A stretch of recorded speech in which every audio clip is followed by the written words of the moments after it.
Yo, everybody, welcome back to a very special episode. I have a newfound friend, someone that many of you probably already know. Mr. Ari Rastegar is here with us in studio. Not quite in studio, but here on this episode. What is up, brother? How are you? Doing great, man. Thanks for having me. Well, obviously, we just met very recently at what I would consider probably the best mastermind across the nation for us real estate investors, the boardroom, and you led in with a speech that I will forever remember. And so I just want to applaud you again for that. But one of the things that I wanted to immediately start out this episode with was something I will never forget that you said. Every transaction ends with a person. Yes. I have been screaming from the mountaintop. The people are more important than transaction. And the way you frame that for me, I just want everyone to dive into that and break that down a little bit more, because you spent the better part of an hour and a half talking to us high-level performers about one of these subject matters, which is the people. And then I'll allow you to kind of give your story, because for those that don't know this man, he is, I won't even do it justice, but let's just talk about your found success within people. Let's start there. Yeah, I mean, I think you well characterized it, that as much as we go into it, this is actually something I was thinking about as we got on this call. I'm reading this book called Tech-Powered Sales as I was preparing, by Justin Michael and Tony Hughes. Achieve superhuman sales skills.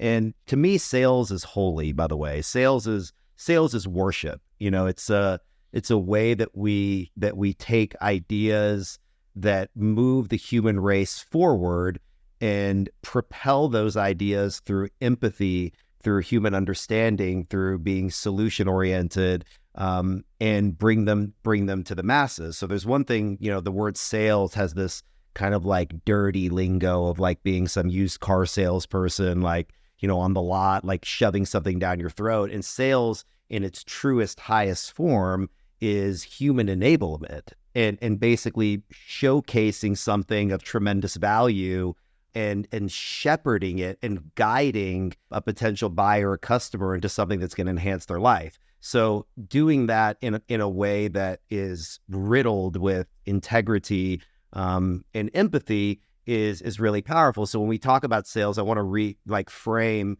you know, really what that means. And as we move more into this technology-centric, AI, machine learning, all these different terms that we see, you know, kind of thrown around. And me personally, admittingly, being an English major attorney by trade, a lot of it is a complete different language that I'm literally reading a book right now called Machine Learning for Dummies, like actually. And there's another book that I found before that, because I wasn't even ready to read that book, called Machine Learning for Absolute Beginners. So I was too dumb to read the dummy book, that I had to go like read a different book to get the requisite level of stupidity to learn it. But in new kind of exploration for me, I'm finding that so much of what sales organizations are doing right now is using technology to eliminate human interaction. Not only do I think that's foolish for a variety of ethical reasons, but I also think it also is foolish for long-term sales, because it's basically,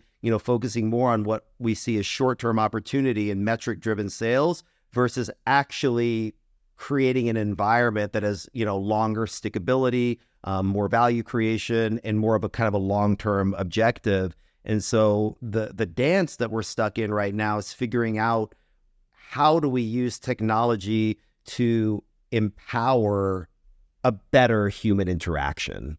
Okay, because again, as we said, it all is going to end. I've never done a deal in my career that didn't end with a human in some way, shape, or form, right? I mean, I get shivers. I heard you do, like, I get shivers because there's so much of the real estate component. The reason you're here and the reason why I just had to come up and ask you to bless this audience is because my audience is the science of flipping. It's all about real estate. What you are saying, I don't believe real estate could ever not be a human business. I just don't. And I guess in 20 years we'll find out, right? I mean, that's what it is. But to the point where I feel like people are undervaluing the simple phone call to a realtor, the simple phone call to a buyer if they're a wholesaler. just to have the level of engagement to get it across the finish line, right? That, by the way, there's no truer word. By the way, fundamentals win championships. Let's be perfectly clear. That's right. Okay. Yeah. And picking up the phone to call an individual, whether a romantic relationship, whether a business transaction, the way that you do one thing and the philosophy that you look at these one thing are applicable across the board, because true sales is actually about relationship building. So we never really had a sales organization at Rastegar.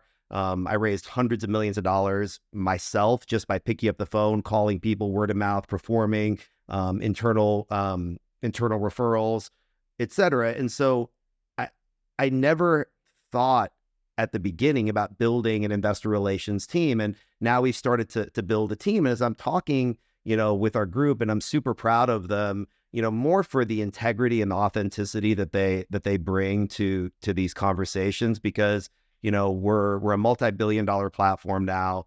And so the need to grow is not out of vanity or out of being self-serving. We're growing because there's a true opportunity to serve our clients. Like, there's an opportunity and there's a void and there's gaps and dislocations within the market that we can, capitalize on for our clients. And that's why we're actually growing and building the sales force, because there's more opportunity now than I've ever seen in my career. And I would argue might be the biggest opportunity in 100 years for a variety of different reasons. And we can get into that if you want, but you have the largest transfer of wealth in the history of mankind that's happening right now from boomers to millennials. Let's start with that. So the core value transfer is enormous. So how can you be right in the middle of that and act as an API plugin to translate the core values of baby boomers into millennials and be at the forefront of that to help them prepare for the next phase?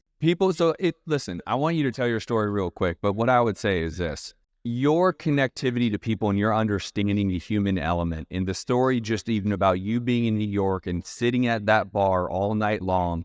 I mean, again, there's this place that I think people don't value enough, which is what we were initially talking about here on this episode, which is if you can help provide value to those others and give them an opportunity, they will ultimately return that back to you tenfold. You just need that opportunity to start. And the best way for that opportunity to start is to say hello and have a conversation, right? No truer words have ever been said. And do it with a genuine look. People aren't dumb, contrary to popular belief. And 80% of communication is nonverbal. Okay. So when you start to show and we've all met the people, in certain settings, social or not, where some person like fumbles over their words and spills the drink, yet when they walk away, you're like, God, I really like her. Like, she's really cool. And there's times when when she walks in and says all the right things, dressed the right way, you're like, I don't like her. Like, and there's something going on deeper at a subconscious level that we're call it intuition, gut feeling. But really what you're doing is calculating a massive amount of data at a subconscious level and figuring out what the body language is telling you. And we find an incongruence, for lack of a better term, between what the body language is saying, what the words are saying. That creates distrust. Great sales, more than anything, is about building trust more than anything. And actually, the biggest mistake that I see organizations make, sales teams make, individual salespeople make, etc., is that they forget that they're not supposed to be the hero of the story. You're supposed to be a shepherd to guide your customer through their journey and make them the hero of the story. You're just a guide. And you're showing this thing with an element of authority that you understand, that you've been there. Look at all the great store, the Yodas, the Mr. Miyagi's, the Mickeys and Rocky. I'm showing my age now, and I'm starting to get more gray hair realistically, and I think it's showing. Great sales, again, is about being a guide, not being the hero, and following certain elements. And great marketing and great branding is also about telling a story, finding what is the enemy, meaning, what is the problem that has looked to be solved? What are the other philosophical problems that they're feeling? What is the external problems that they're feeling? And then delving into them and going through a way that you could end up being the person or the product that's actually solving that solution. And the only way to do that at a profound level is to have empathy. And as far as I know, the empathy, the machines are not yet being able to calculate empathy. Because in the way that I've understood it in reading a lot of this stuff, and again, my understanding of this is so rudimentary. So somebody that is watching and really understanding this and telling me I'm an idiot, I'm absolutely open to it. By all means, let me know so I can learn. But realistically, figuring out how that relationship is cultivated by actually caring, showing commonality. But really, and what I've told our team, to make a long story longer, is at Rastegar, we don't want to make sales. We want to make friends. And if you're making a friend, actually, and I joke, I like anybody that puts their money where my mouth is, realistically, at this point in my life. But if you seek to actually make a friend, and there's elements of doing that, like dating, right? It's like, and if in real estate terms, like you date your debt. Like debt is like, you're just dating, but you marry your basis. That's okay. Right. And in this particular instance, as you start dating to figure out if you want to actually, get married with the client proverbially, there's a series of questions that you go into to understand you like the same food, you like the same things, or you aligned. And by going through that process, something really magical happens where you actually end up building a real relationship because you have real moments to build on. And technology is not doing that yet. And in fact, I hope that it actually doesn't, because of what the human interaction piece is. And you nailed it. Real estate is about people. It's always been about people. At the end of the day, any of these structures that we're creating are being housed in some regard by people. And even if they have robots in it, a person put the fucking robot in it. Amen, brother. And Amen. so by sticking to that value and sticking to that premise, it solves a lot of other problems, and it sheds light on a lot of the different pieces that the machines aren't doing, not to discount the incredible work and the enablement that can be done there, but having a clear dichotomy and a binary difference between what is human and what is machine, I think is going to be a critical component as we go into this fourth industrial revolution, which that is ultimately what it is, of figuring out. They're going to look back and call this a version of the roaring 20s, the 2020s, because of the J curve and the growth that's happening. We're going to see this as another big, big exponential, massive change, but focusing on that difference and seeing the line of delineation between a person and a machine, I think is going to be paramount for salespeople all over the world. Dude, this has already been epic. What my audience needs to know is, if they don't know who you are, and you should go get his book immediately, whether it's the hardcover or the audiobook. But we'll get there. Let's tell everyone the Ari Rastegar story. I mean, you have an incredible platform worth $7 billion. I've been told a lot of the different numbers, but whatever it is, it's getting bigger by the day. So that's the point. That's all that matters right now. And what I want people to understand is, I'm having the honor to sit with you, and you've done this in 8 years, 9 years, 7 years. Yeah, I started the firm with $3,500 and a small loan 8 years ago, and fully developed. And if you take kind of our existing pipeline, the growth trajectory, and maybe some fancy financial models that I don't understand, they tell me it's worth several billions, more than three. Yeah, love how humble you are, brother. So we didn't get a lot of time to talk, so this is going to be my shot, right? I want everyone to understand, you started with $3,500. Yeah. And now I'm just going to use the number 7. And now you have a real estate platform for $7 billion. And it could be a little off. Who's counting right this second? But you went eyeball deep into real estate with little to no money, I would make the argument. Yeah. So what do you believe separated yourself from the average Joe listening to this podcast? Again, most of the people listening want to become the next Ari, want to have $1 billion behind their name, want to become the next Justin and have tens and tens of millions. But what separates you to them? What advice would you give them? Hunger. I was starving. Willing to do whatever it takes.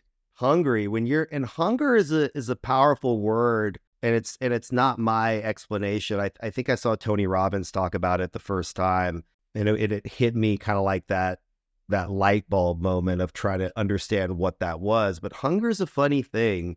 When you're hungry, the degree that you will go to get that meal, whatever that is exponentially more than if you're not hungry.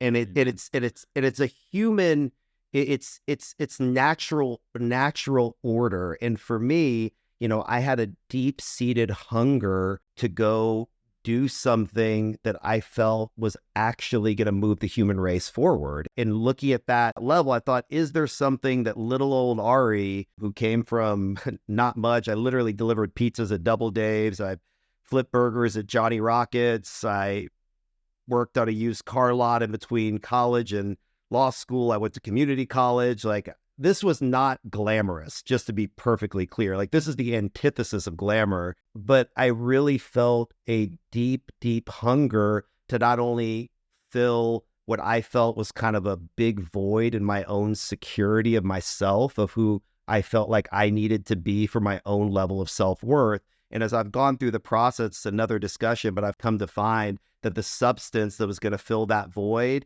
that I thought was going to be my career was the wrong substance. Although, if I pick being rich and being poor, I've been both. I pick rich every time. Every time. Right. Yeah, it's just, you just have more options is the way I look at it. Like, aside from anything else, even if you're unhappy wealthy versus happy wealthy, and, when people talk about, oh, this is, money can't buy you happiness, and you hear all these things, and maybe they're right, but I've never heard someone rich use that term. You talked about your health journey. Well, people who don't have money can't go on the same journey. No, they can't. But again, there's levels to this shit, right? I mean, there's at every level that you get to, you realize that there's like another level, if that makes sense. And I think I mentioned when we were talking at the little boardroom, shout out to Kent and all the great work that they're doing over there. I tip my hat to the work that they're doing, helping the people they're helping. Really great stuff. But you start to realize that what you thought was rich at one point is not. And the definitions that you give to these things begin to change. And that's okay. Like, as you change, the definitions change and the objectives ultimately change. But having a truly relentless pursuit of whatever it is you're doing and having a hunger to achieve it is the difference. And there's a difference between working hard and being absolutely fucking obsessed. Like, there is a world. You know what the difference is between being obsessed and working hard? $1 billion. $1 billion.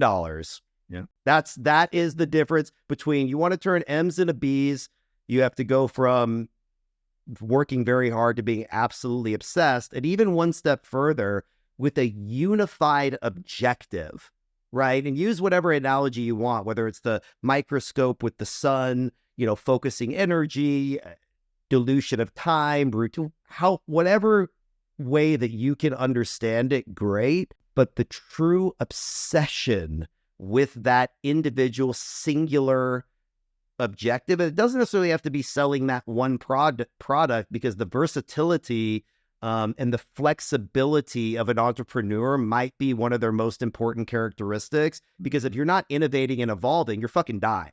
So just being, I'm going to do this one thing and that's all I'm going to do, you're going to lose for sure. So it's about responding to the market, trying something, assessing it, testing it, looking at it, and, and improving and going forward. But to me, I found that there was a few pillars of importance.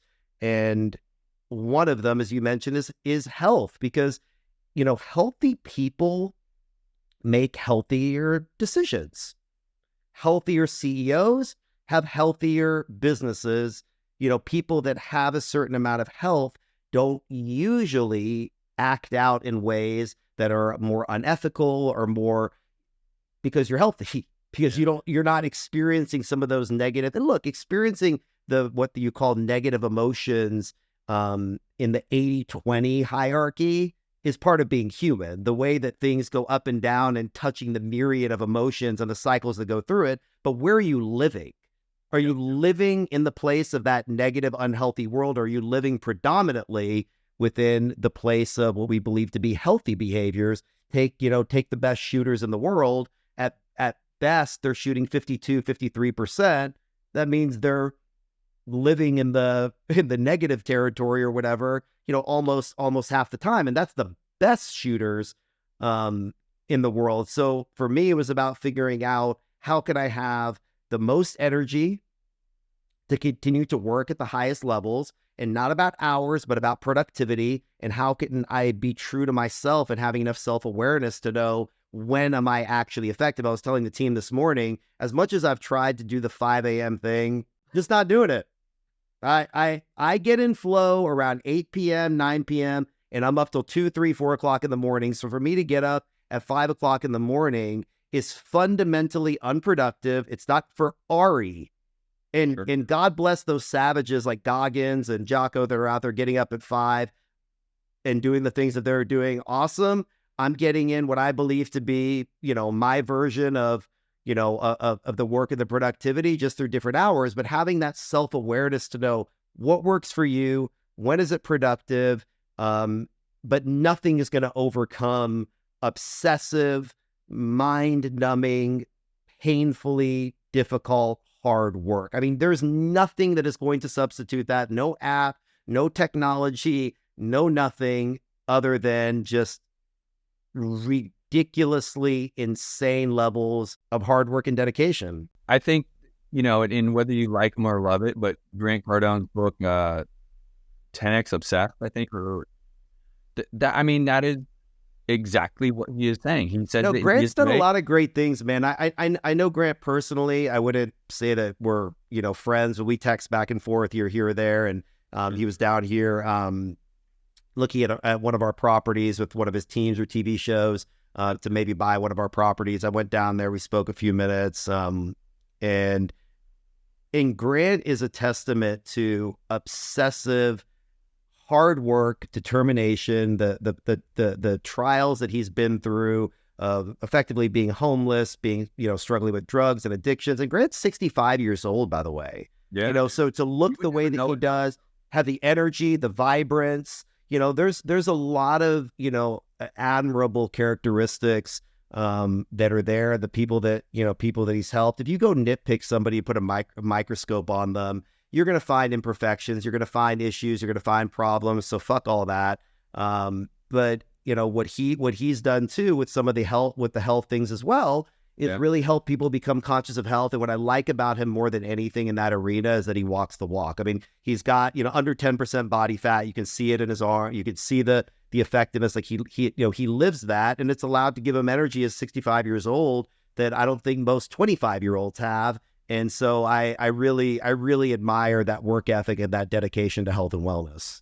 I love that. I love that too. And it really is a function of, you can make tens and tens of millions of dollars of just working hard. I've done it. I even define myself as being obsessed in the way that Ari is, or maybe a Grant. I don't have the B behind my name. You two do. No, right? and by the way, at the end of the day, to your own, that's I like the way that you phrase that. And the ball don't lie. As Johnny Manziel, good friend of mine, him and another dear friend of mine who's an artist, name is Mike.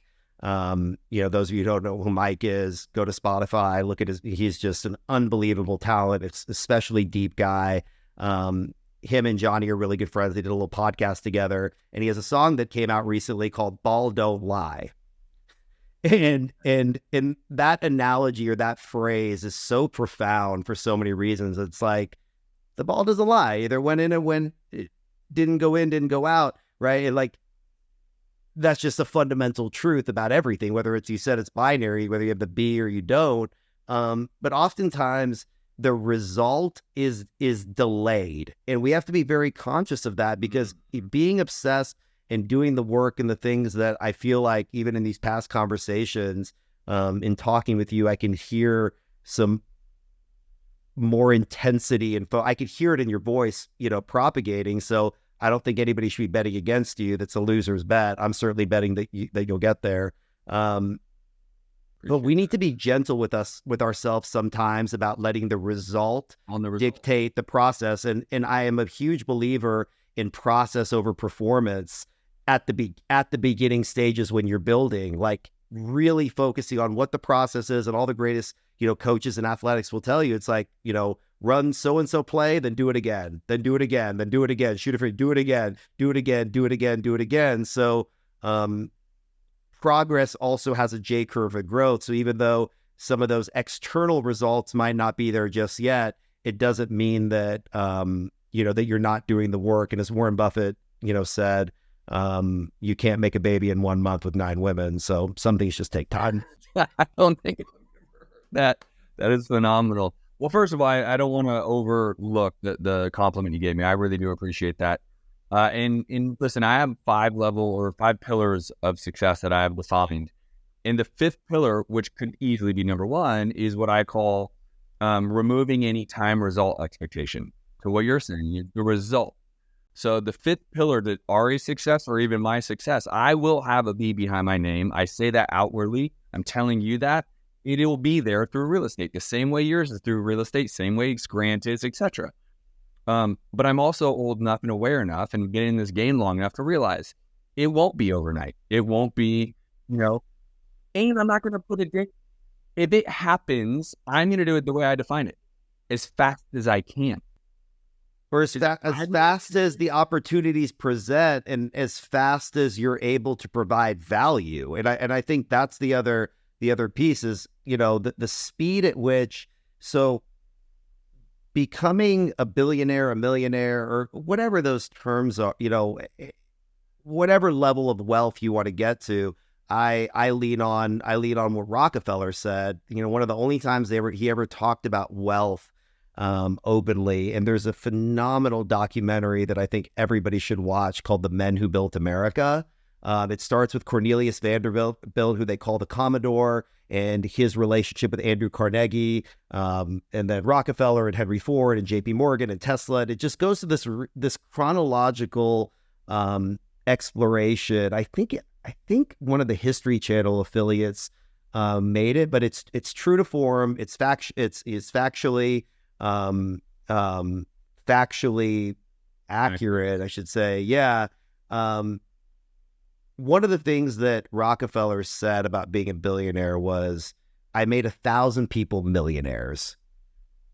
Boom. And that really hit hard because, he was probably the richest man. I mean, other than maybe some of the, maybe like the Genghis Khans or the Alexander the Greats or something, but he was probably the richest person to ever walk the planet from an industrial commerce standpoint.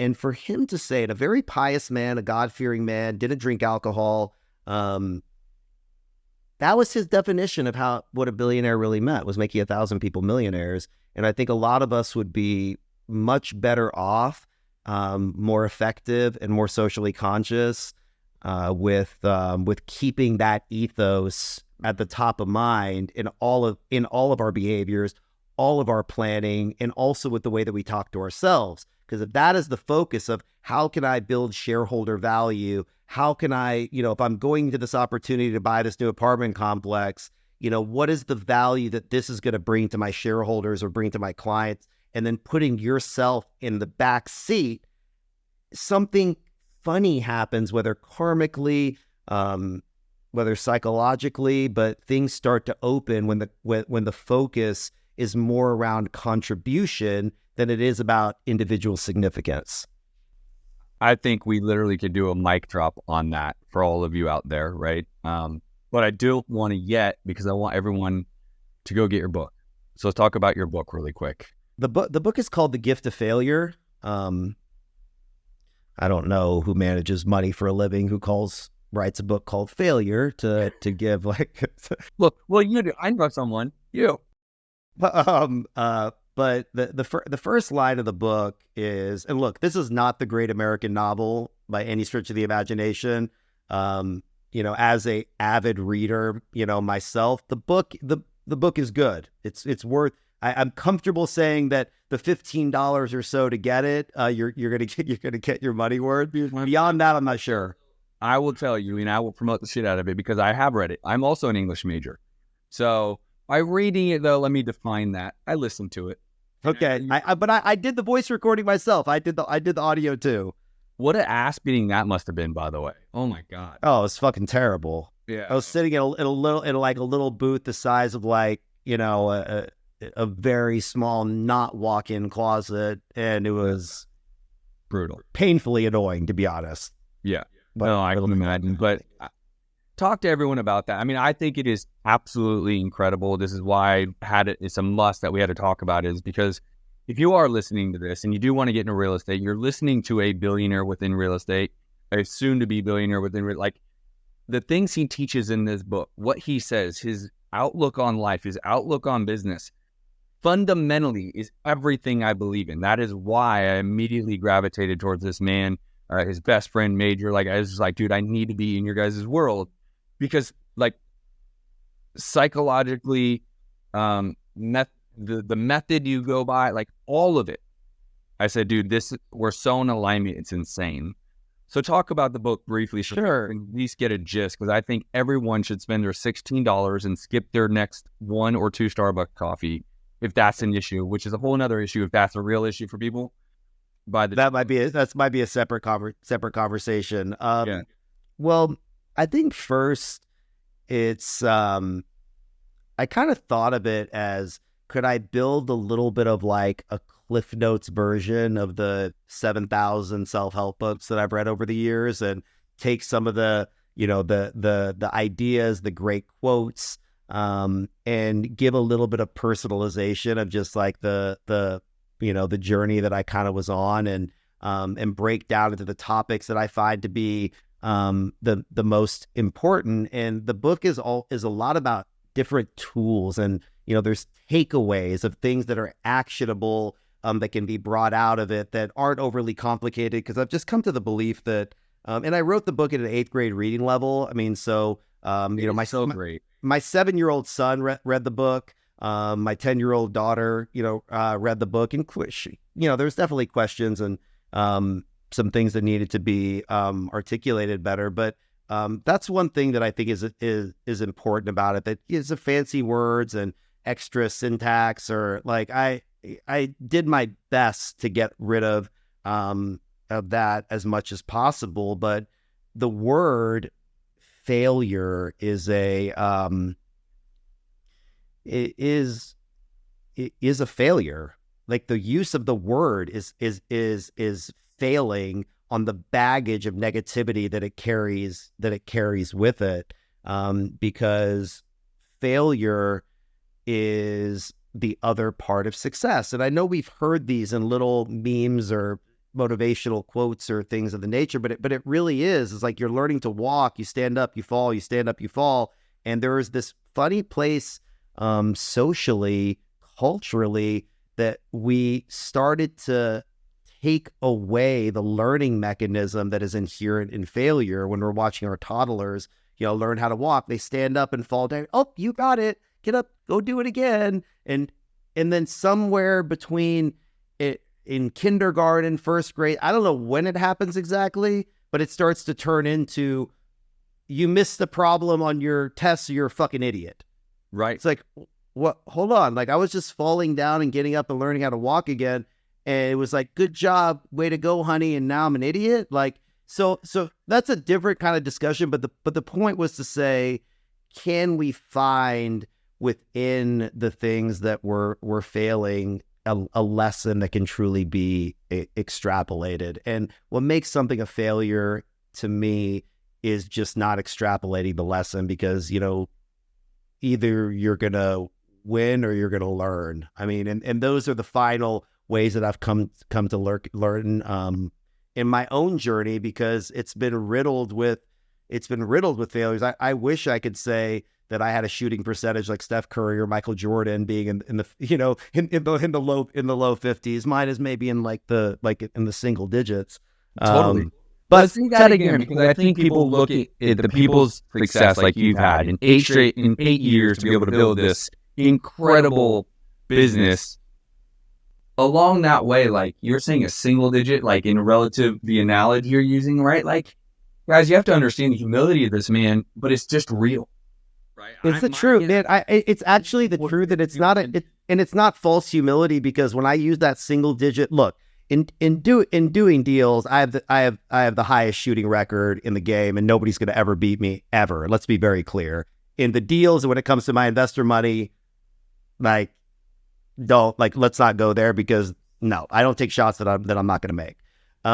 But the thousands of micro decisions that are made is where I get that percentage of getting up at that certain time, getting to do this, reading that thing, the checklist, responding to that email. Did you do, like, when you factor in all the micro decision making, that's where I come to that number. Because the external shooting, it's like looking at an athlete who's in practice and seeing what their shooting percentage is, or they mess up something, versus just what's happening in league play, because that's not an accurate measurement of all of the failing forward mechanisms that need to be in place to get to the place where you're even in the game and you get the ball and you can actually make the shot. So when you figure all those things and you give yourself a little bit of grace to be human and realize that the value system that we're using to judge what we call success and failure is fundamentally broken, because we actually fail to succeed. And that's not a pretty meme. That's not a quote. That's just literally is what happens. You run,